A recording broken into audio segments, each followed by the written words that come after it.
Hello વિદ્યાર્થી મિત્રો, આજે આપણે ધોરણ 7 ગુજરાતી કાવ્ય 11 વાગે છે રે વાગે છે એ કાવ્યની સમજૂતી જોઈ રહ્યા છીએ. તો સૌપ્રથમ આપણે કવયિત્રી મીરાબાઈનો પરિચય મેળવીશું. મીરાબાઈનો જન્મ રાજસ્થાનના મેડતા ગામમાં થયો હતો. તેઓ રાજકુટુંબમાં જન્મ્યા હતા. નાનપણથી જ તેમનું મન કૃષ્ણ ભક્તિ તરફ ઢળેલું હતું. તેઓ સાધુ સંતોની સોબતમાં રહેતા હતા. નરસિંહ મહેતાની જેમ તેમણે પણ પોતાના જીવન પ્રસંગો કાવ્યોમાં વણ્યા છે. શ્રી કૃષ્ણ માટે એમને અપાર પ્રેમ અને ભક્તિ હતા. એટલે કૃષ્ણ ભક્તિના પદો એમના હૃદયમાંથી ફુવારાની જેમ પ્રગટ થયા છે. એમના પદોની વાણી સરળ, સ્વાભાવિક, કોમળ અને મધુર છે. મીરાબાઈની ભક્તિ રચનાઓ લોકજીવનમાં વણાઈ ગઈ છે. અહીં શ્રી કૃષ્ણની પ્રત્યક્ષ ઝાંખી થતી અનુભવાય અને મોરલીના નાદમાં રત થઈ જવાય તેવું પદ પ્રસ્તુત કરવામાં આવ્યું છે. શ્રી કૃષ્ણની વિચરણ ભૂમિ વૃંદાવનની વાત છે. એટલું જ નહીં, એ વાંસળી વગાડનાર બાળ કનૈયાના પહેરવેશનું સુંદર વર્ણન કરીને કવયિત્રી નાચી રહેલા કાન્હાનું સજીવ ચિત્રણ પણ રજૂ કરે છે. એમના મતે આ વિલક્ષણ દર્શન થકી જ સર્વે દુઃખો દૂર થાય છે. તો સૌ પ્રથમ આપણે કાવ્યનું ગાન કરીશું. વાગે છે રે વાગે છે વૃંદાવન મોરલી વાગે છે, તેનો નાદ ગગનમાં ગાજે છે. વૃંદાવન મોરલી વાગે છે, વૃંદાતે વનને માર્ગ જાતા, વાલો દાણ દધીના માગે છે. વૃંદાવન મોરલી વાગે છે, વૃંદાતે વનમાં રાસ રચ્યો છે. પીળા પીતાંબર જર કસી જામો, પીળો તે પટકો સાજે છે.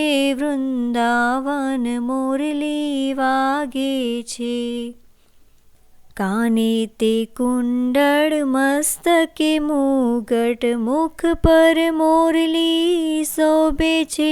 વૃંદાવન મોરલી વાગે છે, વૃંદાતે વનની કુંજ ગલનમાં, વાલો થનક થનક થઈ નાચે છે.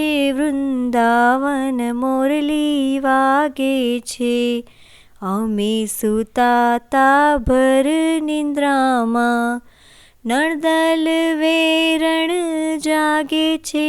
વૃંદાવન મોરલી વાગે છે, બાઈ મીરા કહે પ્રભુ ગિરધરના ગુણ, દર્શન થકી દુઃખ ભાગે છે.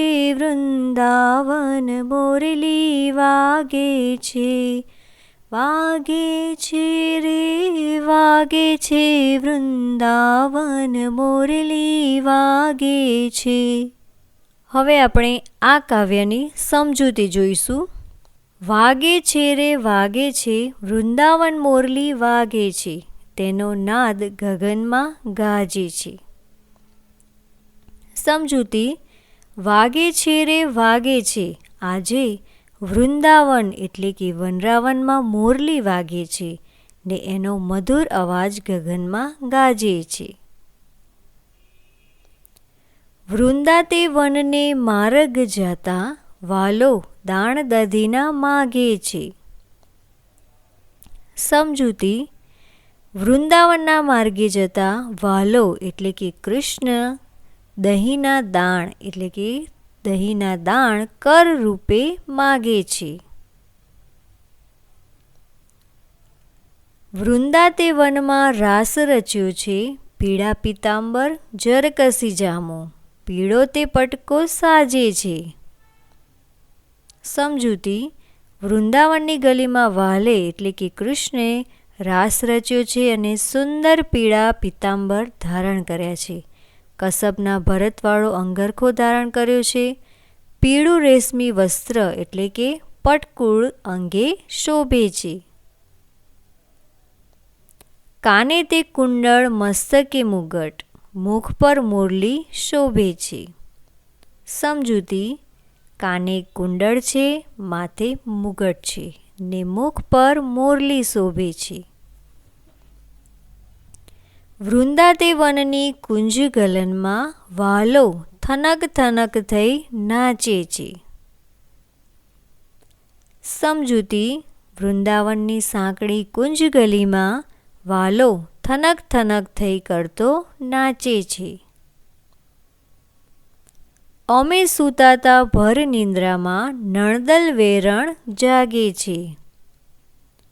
સમજૂતી: અમે ભર નિંદ્રામાં સૂતા હતા ત્યારે વેરી નણંદ એટલે કે દ્વેષીલી નણંદ, વેરવૃત્તિવાળી નણંદ જાગતી હતી.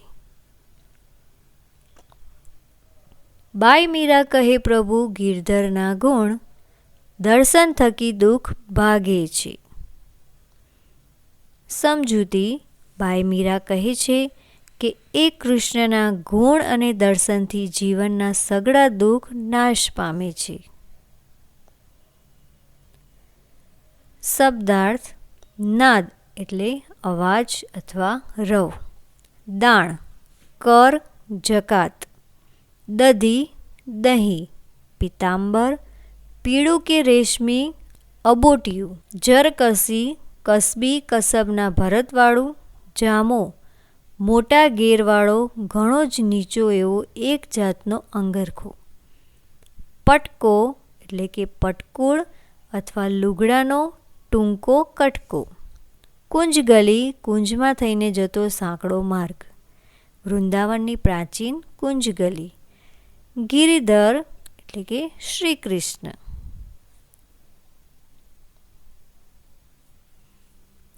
અહીં આપણે આ કાવ્યની સમજૂતી પૂર્ણ કરી અને સ્વાધ્યાયના પ્રશ્નો આપણે બીજા ભાગમાં જોઈશું. તો આ વિડીયો તમને કેવો લાગ્યો અમને જરૂરથી જણાવજો અને અમારી ચેનલને સબસ્ક્રાઈબ કરજો. ધન્યવાદ.